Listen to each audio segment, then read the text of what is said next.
المکث فی المسجد بعد الصلاۃ، المکث فی المسجد،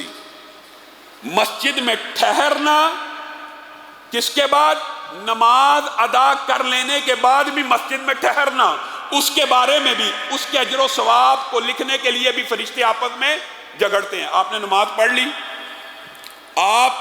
نماز پڑھ کے مسجد ہی میں کچھ دیر بیٹھ گئے تو گویا اس بیٹھنے کا جو اجر و ثواب ہے، صرف بیٹھنے کا، یہاں پہ کسی ذکر کی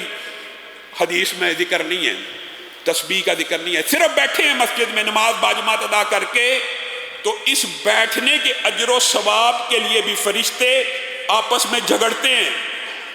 والمشی علی الاقدام الی الجماعات، اور تیسری بات یہ تھی کہ قدم زیادہ سے زیادہ چل کر باجماعت نماز کے لیے مسجد میں آنے کے حوالے سے فرشتے آپس میں جھگڑتے ہیں کہ یہ جتنے قدم چل کے آیا ہے اس کا اجر و ثواب میں نے لکھنا ہے، دوسرا کہتا ہے میں نے لکھنا ہے، تیسرا کہتا ہے میں نے لکھنا ہے، صرف چل کے آنے پر، صرف چل کے آنے پر۔ اور حدیث میں کیا آتا ہے؟ یہ تین کام من فعل ذالک، یہ تین کام جس نے کیے، عاش بخیر ومات بخیر، صرف یہ تین کام جو کرتا ہے، وضو کیا، پیدل چل کے مسجد آیا اور نماز کے بعد کچھ دیر مسجد میں بیٹھ گیا، ایک تو ان تینوں کے اجر و ثواب کے بارے میں فرشتے جھگڑ رہے ہیں کہ میں نے لکھنا ہے، میں نے لکھنا ہے۔ ومن فعل ذلك، اور جو یہ کام کرتا ہے، عاش بخیر ومات بخیر، جب تک زندہ رہے گا خیریت سے زندہ رہے گا، اور جب مرے گا خیر خیریت سے مرے گا۔ اور اس خیر خیریت سے جو مراد ہے وہ بھی محدثین نے بیان کر دیا، سبحان اللہ۔ خیریت سے مراد یہ ہے کہ جب تک زندہ رہے گا اللہ اس کو رزق دیتا رہے گا، اللہ تعالیٰ اس کی صحت کی نگہبانی کرتا رہے گا، اور جب مرے گا اللہ اس کے گناہوں کو معاف کر دے گا اور جنت میں داخل کر دے گا۔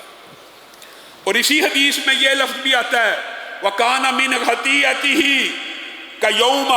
وَلَدَتْهُ أُمُّهُ، اور یہ تین کام ایک نماز میں، یہ تین کام تو ہوتے ہی ہیں، وضو کیا، پیدل چل کے آئے، اور نماز کے بعد کچھ دیر رک جائیے،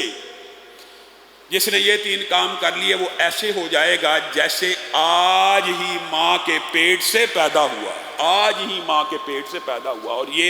تین کام کا ذکر بخاری مسلم کی حدیث میں بھی موجود ہے، اور وہاں پہ اس سے بھی بڑی ایک بات ہے، فَذَلِكُمُ الرِّبَاطُ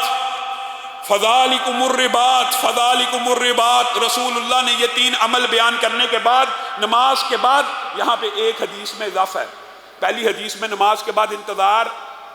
کا ذکر ہے یا رکنے کا ذکر ہے، اور دوسری حدیث میں یہ جو بخاری مسلم کی، اس میں ایک نماز کے بعد دوسری نماز کے انتظار کا ذکر ہے، یعنی وہ حدیث اپنی جگہ درست ہے، صحیح ہے، اور صرف بیٹھا کچھ دیر کے لیے اس اجر و ثواب کا وہ مستحق ہو گیا، عاش بخیر ومات بخیر کا، اور ماں کے پیٹ سے پیدا ہونے کے وہ اور کفارات کے والے سے سارے اجر و ثواب اس کے لیے ہیں۔ لیکن یہ جو فَذَلِكُمُ الرِّبَاطُ ہے، اس میں تیسری بات جو ہے، پہلی بات وہی ہے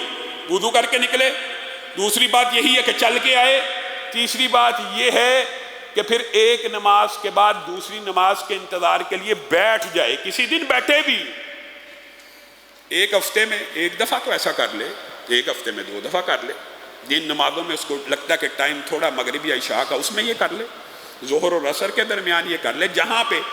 ایک نماز کے بعد دوسری نماز کے انتظار میں کچھ دیر بیٹھ جائے، اس نیت سے کہ اگلی نماز پڑھ کے جاؤں گا۔ فَذَلِكُمُ الرِّبَاطُ، رسول اللہ صلی اللہ علیہ وسلم نے فرمایا یہی رباط ہے۔ اور آپ کو پتہ رباط سے مراد کیا ہے؟ رباط کا جو ٹرانسلیشن اور ترجمہ وہ یہ ہے، یہ جہاد فی سبیل اللہ ہے،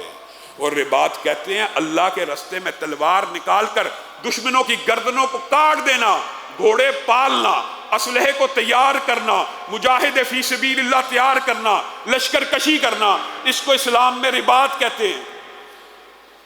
اور ایک نماز سے دوسرے نماز کے انتظار میں بیٹھنا، یہ بھی رسول اللہ نے آپ کو اور مجھے یہ خوشخبری دی ہے کہ یہ بھی رباط ہے۔ اور ہماری مائیں بہنیں بیٹیاں یاد کر لیں،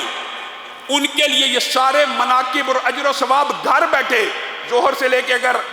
عصر تک مصلی پہ بیٹھیں گی، فذالکم الرباط کے اجر و ثواب میں شامل ہو جائیں گی۔ مغرب سے عشاء ٹائم بیٹھیں گی، کسی ایک دن تو بیٹھے، کسی 2 دن بیٹھے، نماز کے بعد کچھ دیر تو رکے، اللہ رب العزت جو کہا گیا جو سنا گیا اس کو سمجھنے کی توفیق عنایت